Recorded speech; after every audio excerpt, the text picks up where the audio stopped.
अगर मैं आप लोगों को बोलूं कि तलवार और भाले से मशीन गन और आर्टिलरी से सुसज्जित दुश्मनों को हराया जा सकता है तो शायद सभी बोलेंगे कि क्या बकवास कर रहे हैं। क्या बात कर रहे हैं? लड़ाई का एक उसूल है जिसका हथियार जितना ताकतवर और जितना एडवांस होता है वो लड़ाई से पहले आधा लड़ाई जीत जाता है। इतिहास में ऐसे उदाहरण आप लोगों को बहुत देखने को मिलेगा, जैसे बाबर ने तोप के दम पर हिंदुस्तान पे कब्जा किया था। अंग्रेजों ने बेहतर बंदूक और ट्रेनिंग के दम पर तलवारों से लड़ाई के युग का अंत कर दिया था। और हाल ही में ऑपरेशन सिंदूर में भारत ने अपना बेहतरीन फाइटर जेट और S-400 के दम पर पाकिस्तान की बूंद बुलंद कर दिया।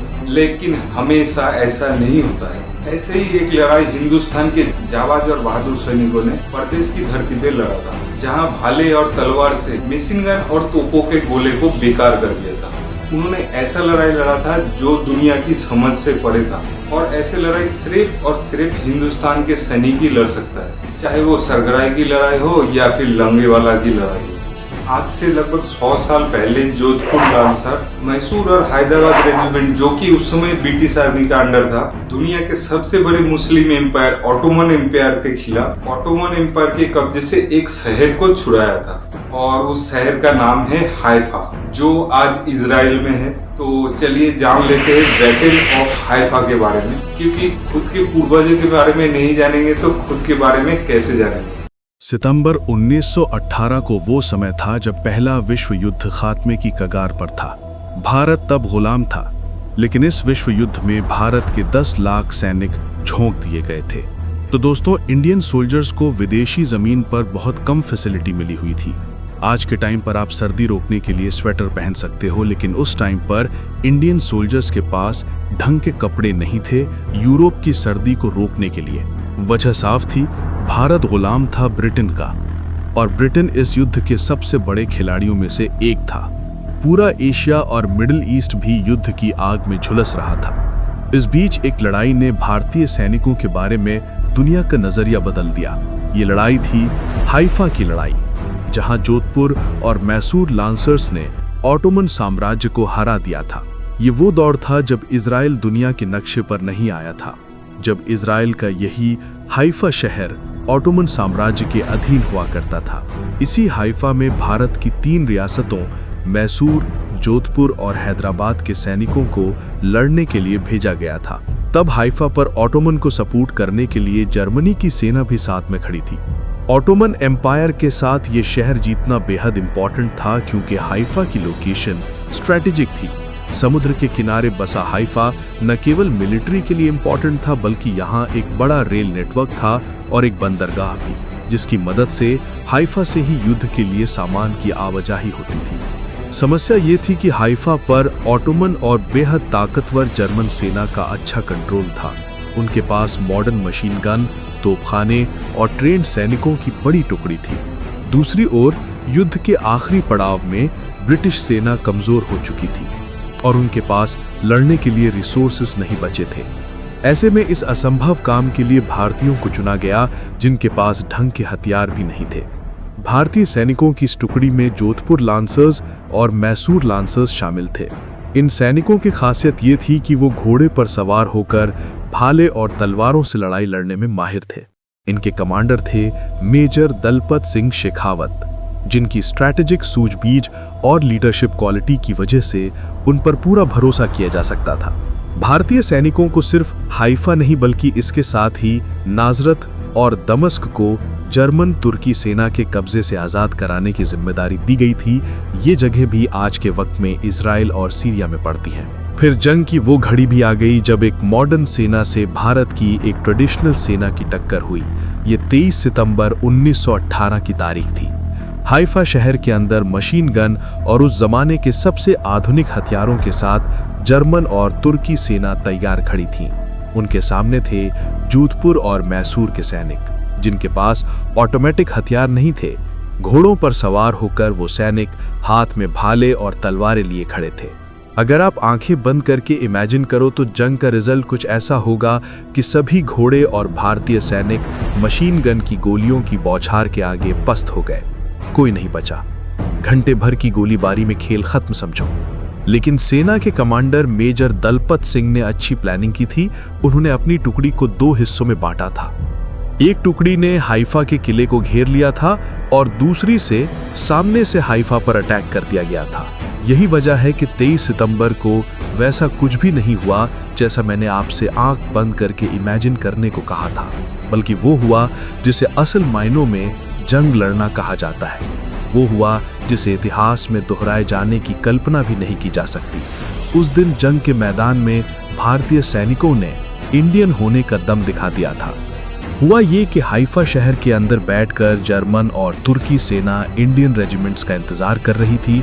तोपें और मशीन गन तैयार थीं, लेकिन वो जर्मन के काम नहीं आए, क्योंकि दोपहर के 2 बजे अचानक 15वीं इंपीरियल सर्विसेज के घुड़सवार ब्रिगेड ने दोपहर में ही हाइफा पर हमला बोल दिया। जैसे ही सेना ने हाइफा की ओर से हमला शुरू किया, दुश्मन की तोपें गरज उठीं।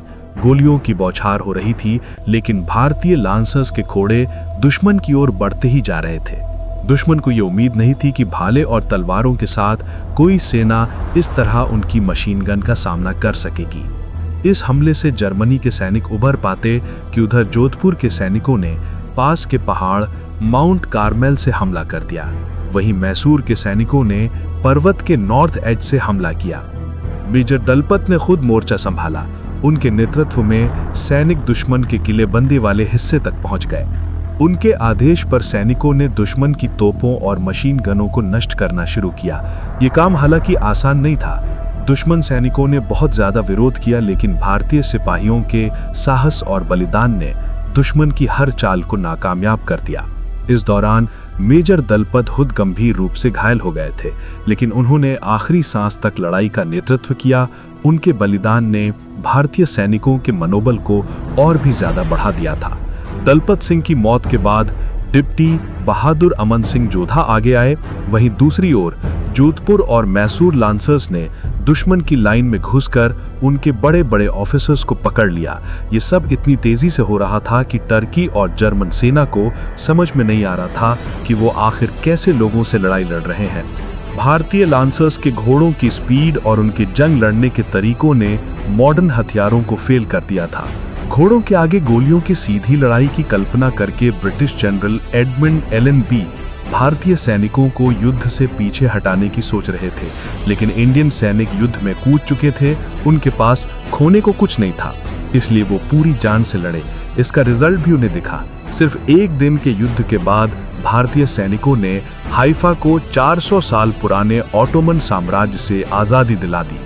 Official history of the great war में लिखा गया, पूरे कैंपेन यानी वर्ल्ड वॉर में इस लेवल का युद्ध किसी घुड़सवार सेना ने नहीं लड़ा। मशीन गन से लगातार निकल रही गोलियों ने घोड़ों को घायल जरूर किया, लेकिन फिर भी वो उन्हें रोक नहीं पाई। अब यहाँ पर आपको एक मजेदार बात बताऊं तो हाइफा को इंडिया ने सिर्फ अपने कब्जे से नहीं छुड़ाया था, बल्कि तलवार के दम पर इस शहर को जीतकर उन्होंने जर्मन और तुर्की सेना की बेइज्जती भी की थी। असल में भारतीय सैनिकों ने 1350 जर्मन और तुर्की सैनिकों को बंदी बनाया था। इसमें से 2 जर्मन ऑफिसर और 35 तुर्की ऑफिसर थे। इन सभी के पास 17 आर्टिलरी गन और 11 मशीन गनें थीं, जिन्हें भारतीयों ने अपने कब्जे में कर लिया था। अब आप सोचकर देखिए ये लड़ाई कितनी भयानक होगी। इतनी भयानक लड़ाई जिसमें तुर्क सैनिकों को मशीन गन से निशाना लगाना था और सिर्फ अपने हाथों में तलवारें लिए भारतीय सैनिकों को ढेर कर देना था। लेकिन फिर भी उस जंग में भारतीय सैनिकों के सिर्फ 8 लोग शहीद हुए। जंग में 60 घोड़े शहीद हुए और 83 घोड़े घायल हो गए। हाइफा को कब्जे से छुड़ाने के बाद शहीद हुए भारतीय योद्धाओं के लिए कब्रिस्तान बनाया गया, जो साल 1920 तक इस्तेमाल में आता रहा। दिल्ली में इन्हीं वीर सैनिकों की याद में साल 1922 में 3 मूर्ति स्मारक बनाया गया, जिसे आज 3 मूर्ति भवन भी कहा जाता है। लेकिन हाइफा की कहानी दोस्तों यहीं तक नहीं रुकती। भारतीयों ने उस दिन सिर्फ इस शहर को आजाद नहीं कराया था, बल्कि एक धर्म को भी विलुप्त होने से बचा लिया था। इस धर्म का नाम था बहाई धर्म।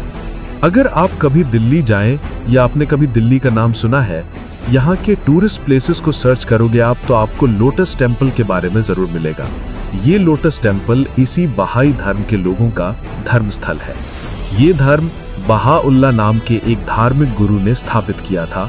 और भारत साल 1844 से इस धर्म से जुड़ा हुआ है। कुछ दस्तावेज बताते हैं कि बहाउल्लाह के पूर्वज भारत से जुड़े हुए थे।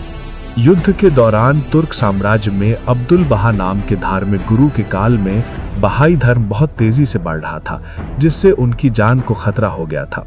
कुछ कट्टर लोग इन्हें पसंद नहीं करते थे। आगे चलकर तुर्की सेना ने बहाई धर्म के आध्यात्मिक गुरु अब्दुल बहा को कैद भी कर लिया था। इन्हीं को छुड़ाने के लिए इंडियन सैनिकों को हाइफा पर चढ़ाई करने का आदेश मिला था। अब्दुल बहा को आजाद करने के बाद बहाई समुदाय के लोगों ने भारत में शरण ली थी और फिर वो हमेशा के लिए यहीं पर बस गए थे। आज भी भारत में बहाई समुदाय के 20 लाख लोग रहते हैं और इस लिहाज से दुनिया भर में बहाई धर्म का सबसे बड़ा घर भारत है।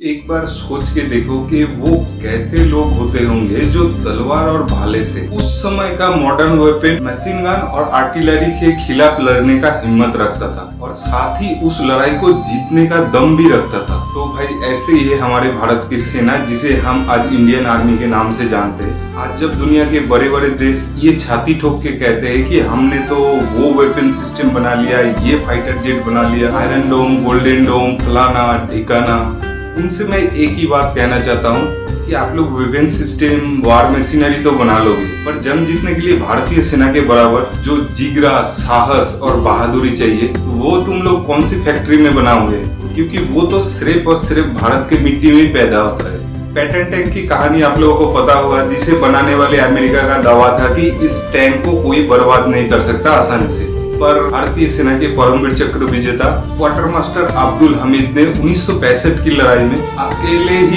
एक रिकॉइललेस आरसीएल जीप से 7 M47 पैटन टैंक को हवा में उड़ा दिया। हाल ही में फरवरी 2019 air force fighter plane pilot group captain Abhinandan Pakistan की F-16 फाइटर प्लेन, जो कि अमेरिका का लेटेस्ट और एडवांस फाइटर प्लेन है, उसको 70 के दशक में बना, मतलब बाबा आदम के जमाने के बना हुआ MiG-21 बाइसन से मार गिराया। ऐसे बहुत सारे बहादुर और साहस की कहानी भारतीय सेना के इतिहास में आप लोगों को देखने को मिल जाए। इम्पॉसिबल को अगर पॉसिबल करना किसी को आता है तो उस लिस्ट में सबसे पहले नाम भारतीय सेना का आता है। तो चलो छोड़ो, जो भी हो, आप लोगों को हाइफा की कहानी कैसा लगा नीचे कमेंट बॉक्स में कमेंट करके जरूर बताना, और अगर पसंद आए तो एक लाइक और शेयर जरूर करना। तो आज के लिए बस इतना ही। जय हिंद।